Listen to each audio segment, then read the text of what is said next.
Hello student. Hello students. इस previous video में हमने समझा एटम एंड मॉलिक्यूल। आज हम देखेंगे एटॉमिक एंड मॉलिक्यूलर मास। मास क्या होता है हम समझने के लिए मास को समझ सकते हैं वेट। एटम और मॉलिक्यूल के वेट को हम क्या बोलेंगे? मास। ठीक है। अब जैसा मैंने आप लोगों को बताया था कि एटम और मॉलिक्यूल बहुत माइन्यूट पार्टिकल होते हैं, बहुत स्मॉल पार्टिकल होते हैं, है ना। जो हमारी सेंट होती है उसके एक सबसे छोटे पार्टिकल से भी ज़्यादा वो छोटे होते हैं। तब इतने छोटे पार्टिकल का हम वेट कैसे करें? 1961 में जो हमारे केमिस्ट थे उन्हें ये प्रॉब्लम आई कि हम कोई भी एक्सपेरिमेंट करते हैं तो हमें एटम का और मॉलिक्यूल का मास कैसे निकालें, उसका मास कैसे वेट करें। तो उन्होंने उसके लिए उसके मास निकालने की कोशिश की। अब हम देखते हैं जैसे हम जो हमारा मास होता है और हम जो भी सब्जी भाजी लेते हैं, जो फ्रूट्स लेते हैं, हम उसकी मास की यूनिट क्या होती है? केजी, है ना। हमारे मास की यूनिट भी केजी होती है और जो हम फ्रूट्स लेते हैं, सब्जी लेते हैं, उसकी यूनिट भी क्या होती है? केजी। अब ये केजी कहाँ से आया, है ना। जब केजी नहीं था, जब हम बड़ी चीज़ों का भी मास वे नहीं कर पाते थे, तब साइंटिस्ट ने क्या किया, ये जो केजी है ये एक रिलेटिव मास है। लंदन की लेबोरेटरी में, जो लंदन है, लंदन की लेबोरेटरी में एक बाट रखा गया है ना। बाट रखा गया है और उस बाट के वेट को माना है 1 kg। उसके वेट को मान लिया गया है 1 kg और वो मास को एक स्टैंडर्ड 1 kg मानकर उसको लंदन की लेबोरेटरी में रख दिया गया है और उसी के जैसे आयरन के बाट बनाकर पूरी दुनिया में बांट दिए गए हैं। जो अभी हम देखते हैं, जो अभी प्रचलन में चल रहे हैं, है ना। जिसको और हम जब सब्जी लेने जाते हैं या फ्रूट लेने जाते हैं तो शॉपकीपर क्या करता है, एक तरफ 1 kg का बाट रखता है और एक तरफ जो भी हमें चीज़ चाहिए होती है, फ्रूट चाहिए होती है, वो रखता है और इस तरह से हमें वो बाट से सब्जी वे करके दे देता है ना। और हमें भी जब हम अपना वेट करना होता है तो हम वेइंग मशीन से वेट कर लेते हैं। अब एटम और मॉलिक्यूल इतने माइन्यूट पार्टिकल होते हैं कि उसका हमें वेट करना मुश्किल होता है। तो इसके लिए जो साइंटिस्ट थे उन्होंने क्या करा, अब हमारे पास तो एक स्टैंडर्ड बाट है ना, स्टैंडर्ड मास है जिससे हम अपना वेट कर लेते हैं, बाकी चीज़ों का जो बड़ी चीज़ है उसका वेट कर लेते हैं। इतने माइन्यूट पार्टिकल के लिए इन्होंने क्या किया, इन्होंने भी सोचा कि हम इनका वेट भी रिलेटिव मास लेकर, किसी एक एटम का रिलेटिव मास लेकर हम इनका वेट निकाल सकते हैं। अब जो एटम है, मॉलिक्यूल है, वो इतने छोटे हैं, तब इसका वेट किसके रिस्पेक्ट में निकाले? तो एटम और मॉलिक्यूल जितना छोटा क्या होगा? एटम और मॉलिक्यूल ही दूसरा एटम, है ना। किसी एलिमेंट का कोई एटम ही उतना छोटा होगा। ठीक है। अब हम अपने पास कितने सारे एलिमेंट है? 118 एलिमेंट है। अब इस 118 एलिमेंट में से हम कौन सा एलिमेंट ले जिसके रिस्पेक्ट में हम अदर एलिमेंट के एटम्स का मास निकालें? तो साइंटिस्ट ने ये देखा, उन्होंने क्या क्या शर्त रखी एटम को सिलेक्ट करने के लिए, रिस्पेक्ट में जिसके रिस्पेक्ट में हम अदर एलिमेंट के एटम का मास निकालेंगे। उन्होंने सबसे पहले ये देखा कि हम जिसके रिस्पेक्ट में मास निकाल रहे हैं, जो हम एटम को सिलेक्ट कर रहे हैं, उसकी एबेंडेंस ज़्यादा हो। ठीक है। एबेंडेंस क्या? जितने परसेंट में हमारे एटमॉस्फेयर में प्रेजेंट हो, ज़्यादा से ज़्यादा। दूसरा उन्होंने ये देखा क्या होना चाहिए? Least reactive.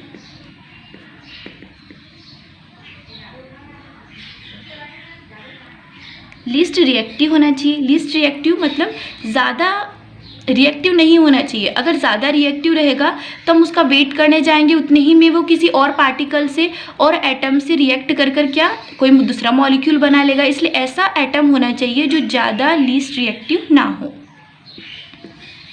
साथ ही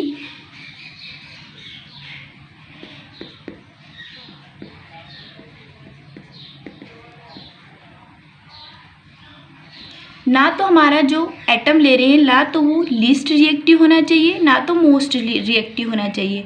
ना तो लीस्ट रिएक्टिव होना चाहिए कि कोई रिएक्शन ही ना करे, किसी के साथ रिएक्ट ही ना करे, और ना ही मोस्ट रिएक्टिव होना चाहिए कि हमने उसको थोड़ी देर के लिए खुला छोड़ा, थोड़ी देर के लिए रखा और वो किसी और एटम के साथ रिएक्ट करके अदर मॉलिक्यूल बना ले। ना तो लीस्ट रिएक्टिव हो, ना तो मोस्ट रिएक्टिव हो, साथ ही उसके ज़्यादा आइसोटोप ना हो। आइसोटोप्स को हम समझने के लिए मान सकते हैं किसी एटम, आइसोटोप्स क्या होते हैं, किसी एटम के समान ही उनके अदर एटम होते हैं बट उसके एटॉमिक नंबर डिफरेंट होते हैं बट एटॉमिक मास सेम होते हैं, है ना। अब ये सब जो हमने कैरेक्टर देखे वो कौन से एटम में होते हैं। सबसे पहले जो साइंटिस्ट थे उन्होंने चूज़ किया हाइड्रोजन को, फिर उन्होंने हाइड्रोजन को सिलेक्ट कर 118 एलिमेंट में से उन्होंने हाइड्रोजन को सिलेक्ट किया, और हाइड्रोजन को सिलेक्ट करके 118 जो एलिमेंट थे उनकी रिलेटिव मास निकाले। तो उन्होंने ये देखा कि जितनी भी हम वैल्यू निकाल रहे हैं वो वैल्यू क्या आ रही है, फ्रैक्शन में आ रही है, ज़ीरो में आ रही है। तो उन्होंने फिर ये देखा कि फ्रैक्शन में वैल्यू आ रही है, तो जब हम आगे कैलकुलेशन करेंगे तो हमें प्रॉब्लम होगी। फिर उन्होंने क्या किया, सोचा कि हम दूसरा एलिमेंट का एटम ले लेते हैं। फिर उन्होंने ऑक्सीजन को सिलेक्ट किया। फिर जब उन्होंने ऑक्सीजन को सिलेक्ट किया तो फिर उनको जो रिलेटिव मास निकाल रहे थे उसमें कुछ प्रॉब्लम आने लगी। फिर उन्होंने लास्ट में कार्बन को सिलेक्ट किया, कार्बन 12 को सिलेक्ट किया। क्यों? क्योंकि कार्बन 12 की अबेंडेंस होती है हमारे एटमॉस्फेयर में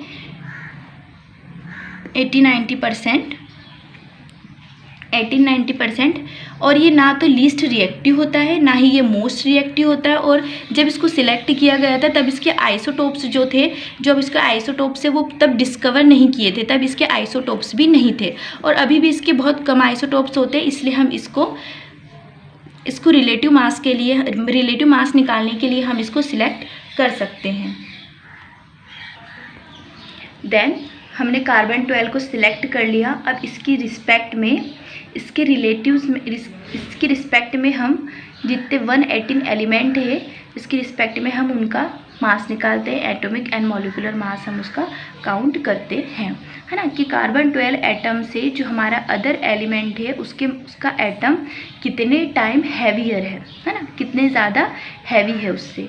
ठीक है, हमने फिर कार्बन को सिलेक्ट कर लिया। अब कार्बन के एटम को हमने उसके रिस्पेक्ट में सिलेक्ट तो कर लिया, बट अब हमें क्या चाहिए, कोई यूनिट चाहिए। तो यूनिट क्या है इसकी, एटॉमिक मास, मॉलिक्यूलर मास निकालने की यूनिट होती है मास ऑफ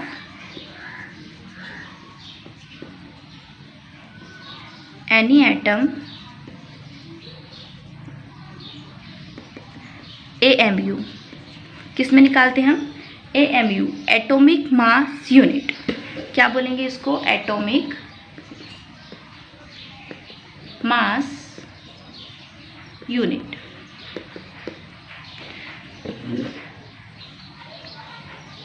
और जो एटॉमिक मास यूनिट होती है मास ऑफ कार्बन 12 एटम, है ना। अब कार्बन 12 एटम को अपन ने जब सिलेक्ट कर लिया तो कार्बन 12 एटम का मास कितना होता है, इसको हमने मान लिया 12 AMU। 12 AMU, तब 1 AMU कितना होगा, 1 AMU इज इक्वल टू, एक मिनट में इसको रब कर देती हूँ,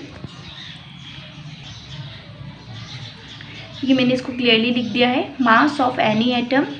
इसको हम इसकी यूनिट क्या होगी, किसी भी एटम के मास की यूनिट होगी AMU। AMU का फुल फॉर्म होता है एटॉमिक मास यूनिट। ठीक है, अभी हम इसे U में लेते हैं, है ना, unified mass unit. Mass of carbon 12 atom, इसको हमने मान लिया, कार्बन का एटॉमिक नंबर होता है 12, इसलिए हमने इसको मान लिया 12 AMU। अब हमें निकालना है 1 AMU कितना होता है, तो इसके लिए 1 AMU is equal to mass of carbon 12 atom upon 12। और इसकी वैल्यू कितनी होती है 1.6605 इंटू 10⁻⁻⁻27 kg।